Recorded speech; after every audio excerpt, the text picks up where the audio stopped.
మనస్ఫూర్తిగా నమ్ముతా ఉన్నాను. కేసీఆర్ గారు ఎట్లా ఇంటింటికి నల్ల తెచ్చిండ్రో, ఎట్లా నీళ్లు తెచ్చిండ్రో, ఎట్లా అందరినీ కడుపులో పెట్టుకొని చూసుకున్నారో వాళ్ళిద్దరు కూడా పాట ద్వారా చెప్పడం జరిగింది. చాలా సంతోషం. నిజంగా కాకనూరు గ్రామాన్ని మర్చిపోలేనటువంటి మంచి పాటనిచ్చినటువంటి అక్క వాళ్ళిద్దరికి కూడా మనస్ఫూర్తిగా ధన్యవాదాలు తెలియజేస్తున్నాం. మరి ఇక్కడికి వచ్చినాం, రాగానే ఏం చేసినాం, అంబేద్కర్ గారికి నివాళులు అర్పించుకొని చక్కగా పోస్ట్ డబ్బా దగ్గరికి పోయినాం. మనం పోస్ట్ డబ్బా దగ్గరికి పోయి మన గ్రామంలో ఉండేటటువంటి మహిళలందరికీ కూడా కాంగ్రెస్ ప్రభుత్వం ఏదైతే 2500 రూపాయలు ఇస్తా అని చెప్పిందో ఆ 2500 రూపాయలు ఇవ్వాలని చెప్పి పోస్ట్ కార్డ్ వేసినాం. ఎవరికి వేసినాం? సోనియా గాంధీ గారికి వేసినాం. రాహుల్ గాంధీ కాదు, సోనియా గాంధీ గారికి వేసినాం. సోనియా గాంధీ గారికి పోస్ట్ కార్డ్ వేయడం ఎందుకు? ఎందుకంటే ఇవాళ మన రాష్ట్రంలో ఉన్న ముఖ్యమంత్రి రేవంత్ రెడ్డి గారు, ఆయన తెలంగాణలో తక్కువ ఉంటాడు, ఢిల్లీలో ఎక్కువ ఉంటాడు. ఆయన ఇక్కడ ఉండనే ఉన్నాడు, ఎప్పుడు ఫ్లైట్ లోనే ఉంటాడు, ఢిల్లీలోనే ఉంటాడు. కాబట్టి ఆ ఢిల్లీ పోయినప్పుడు సోనియమ్మ అన్న చెప్తే ఇక్కడ మన కాకునూరు ఆడబిడ్డలకు రావాల్సిన డబ్బులు 2500 ఇస్తారని చెప్పి ఒక ఆలోచనతో సోనియా గాంధీ గారికి మరి మనం ఇవ్వడం జరిగింది. మరి ఇవాళ మీ అందరికి ఒక లెక్క చెప్పాలి. లెక్కలు ఇష్టమేనా మీకు? అర్థమవుతాయా? ఒకసారి ప్రయత్నం చేస్తే అర్థం చేసినట్టు. మన కాకునూరు గ్రామంలో 1100 మంది ఆడబిడ్డలు ఉన్నారు. 1100 మంది ఆడబిడ్డలకు 18 నెలల నుంచి ఈ కాంగ్రెస్ ప్రభుత్వం ఇస్తా అన్న 2500 ఇయ్యలే. అంటే 1100 మంది ఆడబిడ్డలకు 18 నెలలు ఇంటూ 2500 మొత్తం లెక్క కడితే దాదాపుగా 5 కోట్ల రూపాయలు అవుతుంది. అంటే ఒక్క మన కాకునూరుకే రేవంత్ రెడ్డి గారు అప్పు పడ్డది ఎంత? 5 కోట్ల రూపాయలు. ఎవరన్నా రేవంత్ రెడ్డి గారు బొమ్మ పెట్టుకుని మీ దగ్గరకు వస్తే ఏం అడుగురి, అన్న బొమ్మ మంచిగానే పెట్టుకున్నావు గానీ మా 5 కోట్లు మాకు మొదలు ఇవ్వండి అని మా ఆడబిడ్డలు అడగాలి. అడుగుతారా అడగరా? అడుగుతారా అడగరా?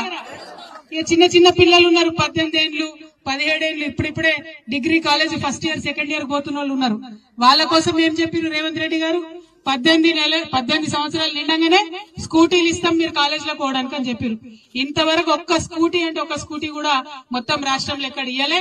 మా ఆడపిల్లలందరినీ కూడా నేను అడుగుతా ఉన్నా, మా అన్నదమ్ములు కూడా అడుగుతున్నా, మీ చెల్లెలకు స్కూటీ ఇప్పించే బాధ్యతలు మీరే తీసుకోవాలి. ఖచ్చితంగా ఎక్కడికక్కడ స్కూటీల కోసం అడగాలని కూడా నేను కోరుతా ఉన్నా. ఇంకొక మాట మన ఆడబిడ్డలు ఆలోచన చేసుకోవాలి. ఇదివరకు కేసీఆర్ సార్ ఉన్నప్పుడు ఎవరన్నా పేద ఇంటి బిడ్డకు పెండ్లైతే డబ్బులు ఇచ్చేది సార్.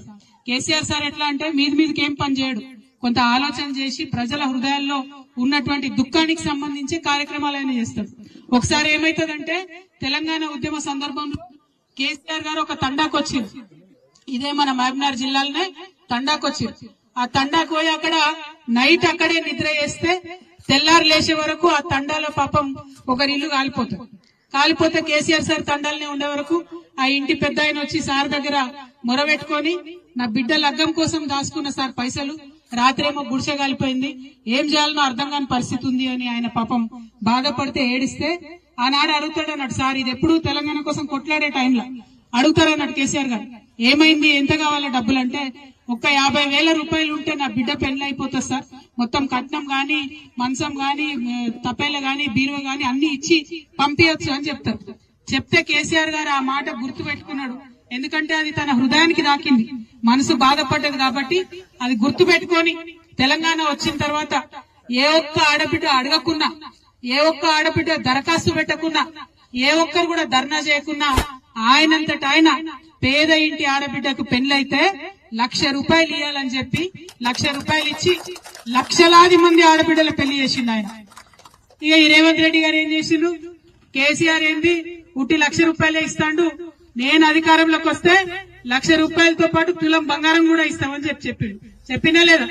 ఇచ్చినా ఎవరికైనా ఒక తులమని వచ్చిందా?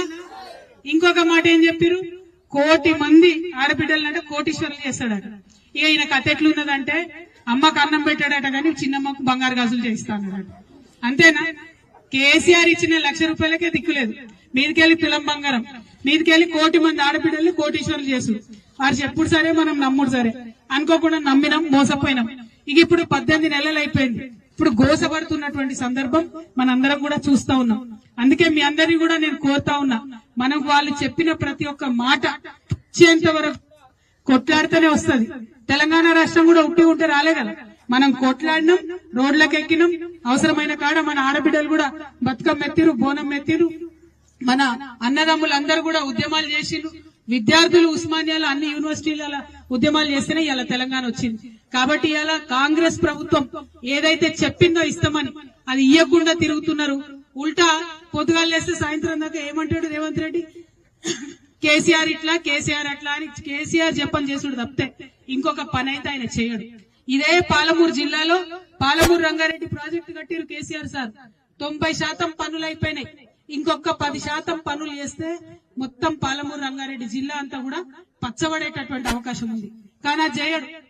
అదేం చేసింది, మళ్ళా మీరు ఇచ్చిన ప్రాజెక్టు బాగలేదు నేను మారుస్తున్నా అని ఇంకోటి కొడంగల్ లిఫ్ట్ ఇరిగేషన్ స్కీమ్ అని పెట్టింది. కానీ అందులో కూడా ఇప్పటిదాకా కూడా ఒక తట్టెడు మట్టి కూడా ఎత్తిపోయలేదు. కానీ ఆ కాంట్రాక్టర్లకు మాత్రం 100 కోట్లు అడ్వాన్స్ ఇచ్చినటువంటి పరిస్థితి. ఇంకా మీ అందరికీ తెలుసు, మీ కాకనూరులో కూడా వేసిరు కావచ్చు, ఇందిరమ్మ కమిటీ అని వేసిరు. ఆ ఇందిరమ్మ కమిటీలు వేసిరా మన ఊర్లో? ఎవరుంటారా ఇందిరమ్మ కమిటీలో? మొత్తం కార్యకర్తలంతా వాళ్ళే ఉంటారు కదా.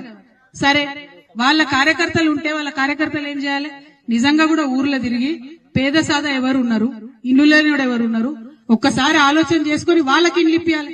కానీ కాంగ్రెస్ అంతకుముందు 60 ఏళ్ళు చేసినట్టు ఇప్పుడు మళ్ళా ఏంది అధికారంలోకి రాగానే అదే వాళ్ళకే ఇల్లు తీసుకున్నాడు 10 మందికి తప్పితే ఇంకోరికి ఇచ్చులేదు. మీకు గుర్తుంటది, కేసీఆర్ గారు ఉన్న హయాంలో కేసీఆర్ కిట్ వస్తే ఎప్పుడన్నా అడిగినామా మనం ఇది కాంగ్రెస్ అయితే బీజేపీ అని బీఆర్ఎస్ అని? ప్రతి ఒక్క ఆడబిడ్డకి ఇచ్చినాం. ఆ అమ్మ ఒడి వాహనం వస్తే ఇంటి దాకా వచ్చి గర్భవతిని ఎక్కించుకొని హాస్పిటల్ తీసుకుపోయి డెలివరీ చేపించి చంటి బిడ్డని చేతిలో పెట్టి మేనమామ దించినట్టు మళ్ళా ఇంటికాడ దించిపోయినాం. వస్తుందా ఇప్పుడు అంబులెన్స్? మొన్ననట గిదే అన్వాడ కాడ అంబులెన్స్ లో పెట్రోల్ లేక వాళ్ళు రోడ్డు మీద నుక్కబోతురట ఈ అమ్మఒడి వాహనం. ఇది రేవంత్ రెడ్డి గారి నిర్వాకం. ఎక్కడో రాష్ట్రం అంతా ఉద్దారకం చేస్తా అని చెప్తాండు ముఖ్యమంత్రి గారు. కానీ ఇవాళ వాళ్ళ సొంత జిల్లా మహబూబ్ నగర్ జిల్లా, ఉమ్మడి మహబూబ్ నగర్ జిల్లాలో కూడా కనీసం అమ్మఒడి వాహనాలల్లా డీజిల్ పోసే పరిస్థితి ప్రభుత్వానికి లేదంటే ఎంత దారుణంగా ఉందో చూడాలి. ఒకటి కాదు, రెండు కాదు, చిన్న పిల్లలకి ఎంత మాట చెప్పే, ఎంత మంత పెట్టే, ఎన్ని ఉద్యమాలు చేయించిండు వాళ్ళతోని. ఏమన్నారు? మేము అధికారంలోకి రాగానే 2 లక్షల ఉద్యోగం ఇస్తామన్నారు. ఇవాళ ఇక్కడ చాలా మంది యువ మిత్రులు ఉన్నారు. ఒక్కసారి గుండె మీద చేసుకొని ఆలోచించండి. రేవంత్ రెడ్డి గారు ఇప్పుడు అధికారంలోకి వచ్చినప్పటి నుంచి ఎన్ని ఉద్యోగాలు ఇచ్చిండు? కేసీఆర్ సార్ వేసిన నోటిఫికేషన్లే మళ్ళా ఉద్యోగాలు ఇచ్చుడు తప్పితే కొత్తగా ఒక్కటంటే ఒక్క ఉద్యోగం ఇయ్యడు.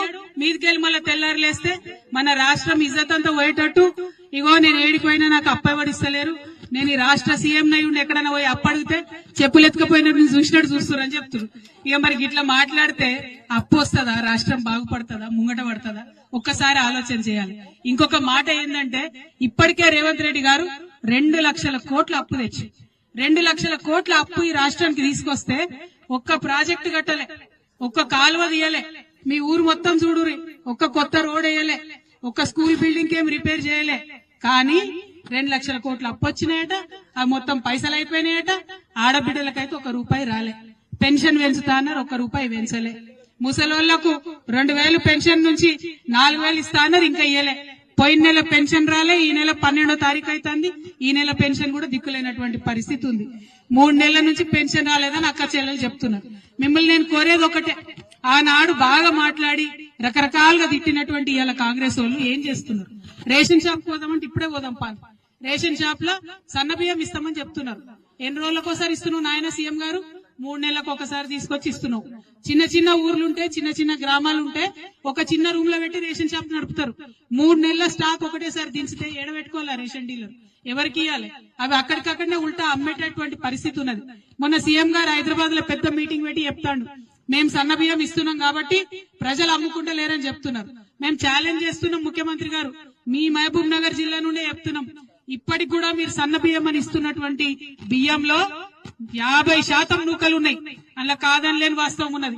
ఇచ్చినటువంటి ఆ బియ్యం యాజ్ ఇట్ ఈస్ గా అమ్ముకుంటున్నటువంటి పరిస్థితి ఇప్పటికి కూడా ఉన్నది.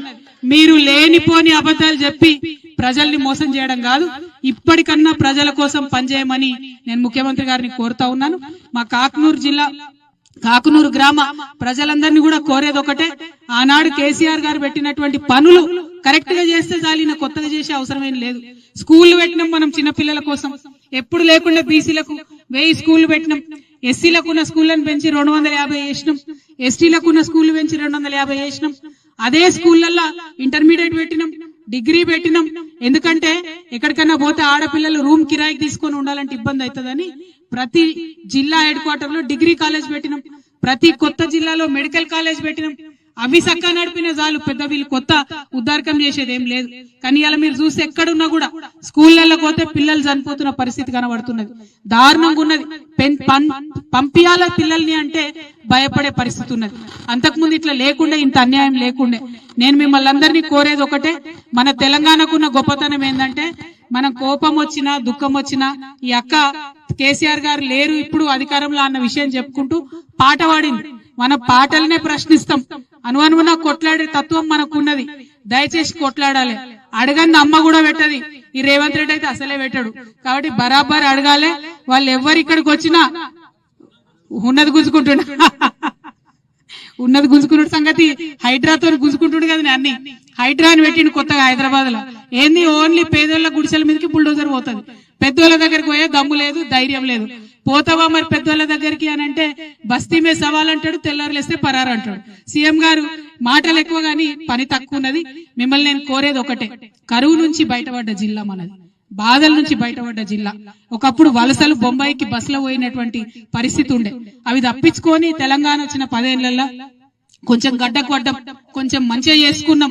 ఇవి చేసుకుంటూనే ఉన్నాం. అనుకోకుండా ఇట్లా జరిగిపోయింది. మిమ్మల్ని కోరేది ఒకటే, ధైర్యం కోల్పోకుండా గట్టిగా ఉండాలి. ఇప్పుడు లోకల్ బాడీల ఎన్నికలు వస్తున్నాయి.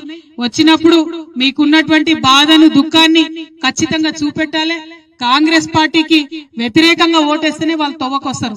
ఇంకా 3 ఏళ్లు పరిపాలన సక్కగా చేస్తారు. ఇప్పుడు ఏం చెప్తారు వాళ్ళు వచ్చి మిమ్మల్ని లోకల్ బాడీస్ లా రైతు బంధు వేసినాం మేము, లోకల్ బాడీస్ లో ఓటేయమంటారు. కానీ ఒకటేసారి వేసిరు. ఎగ్గొట్టిన కిస్తీలు ఎన్ని ఉన్నాయి అది అడుగుర్రి.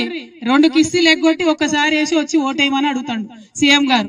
అన్ని గివే కథలు. రుణమాఫీ సరిగా వేయలేదు, రైతు భరోసా గదే పని, బోనస్ ఇస్తామన్నారు అది గదే పని. అన్నిటికన్నా ఒక మాట గుర్తుపెట్టుకుంటే, మన ఊరు కాకునూరులో తెలంగాణ రాకముందు 2 బస్సులు వచ్చాయి. అవునా? 2 బస్సులు వచ్చాయి. తెలంగాణ వచ్చినాక కేసీఆర్ సార్ వచ్చినాక అది 5 బస్సులు అయినాయి. అవునా? మీ ఊరేనా కాకునూరు? 5 బస్సులు వచ్చినాయి రాలేదా?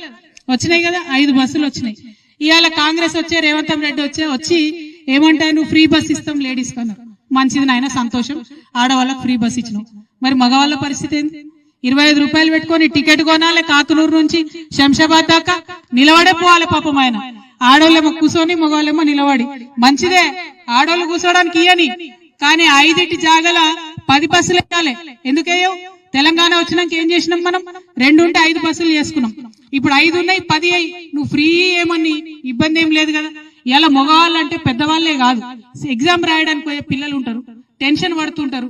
ఉద్యోగం ఇంటర్వ్యూకి పోయే పిల్లలు ఉంటారు, టెన్షన్ పడుతుంటారు. వాళ్ళు ఈడికెళ్ళి శంషాబాద్ దాకా నిలబడే పోవాలంటే ఎంత ఇబ్బంది ఉంది. నిలబడిపోయేదానికి 25 రూపాయలు పెట్టుడెందుకు? నేను మీ పక్షాన రేవంత్ రెడ్డి గారిని డిమాండ్ చేస్తున్నా, మీరందరూ ఒప్పుకుంటే మన కాకునూరు కానీ తెలంగాణ మొత్తంలో గాని ఫ్రీ బస్ ఇచ్చినా మంచిదే. గాని ఒప్పుకుంటారా? ఈ కాకునూరు వాళ్ళు మాట్లాడరా? ఏమి మాట్లాడతారా? ఒప్పుకుంటారా? బస్సులు పెంచాలన్న వాళ్ళు చేయెత్తురు, ఒకసారి చేయెత్తురి. ఏ మొగోళ్ళకి వద్దాయింది బస్సులు పెంచుడు? కావాలనా? Thank you. జై తెలంగాణ. మరి ఇట్లానే ఉన్న సమస్యలు అన్ని కూడా ఉన్నాయి. అన్నిటి మీద కొట్లాడదాం. అక్కలు చాలా మంది అప్లికేషన్లు పట్టుకొచ్చిరు, తీసుకుంటా. అవన్నీ కూడా తీసుకుంటా. నేను ఏడుకోతలేను, తీసుకుంటా. అప్లికేషన్లు తీసుకొని ఒక్కొక్క అప్లికేషన్ కోసం కూడా ఎంఆర్ఓకి వెంటబడి పనిచేద్దాం. స్థానికంగా ఉన్నటువంటి నాయకులందరినీ కూడా నేను కోరుతున్నా, ప్రజలు ఇచ్చే అప్లికేషన్ 1కి 10 సార్లు తీసుకుపోని.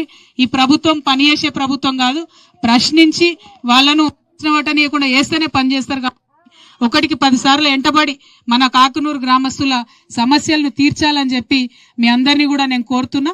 మరి ఇంత పెద్ద ఎత్తున ఈ గ్రామంలో స్వాగతం చెప్పినటువంటి మా ఆడబిడ్డలకు, అన్నదమ్ములకు అందరికీ కూడా హృదయపూర్వకంగా శుభాకాంక్షలు. కార్యక్రమాన్ని మంచిగా చేసినటువంటి రమేష్ అన్నకు కూడా శుభాకాంక్షలు తెలియజేస్తున్నా. Thank you. జై తెలంగాణ, జై తెలంగాణ. ఏం చెప్పినా నేను? పిడికిలు ఎత్తాలే జై తెలంగాణ. జై తెలంగాణ, జై తెలంగాణ.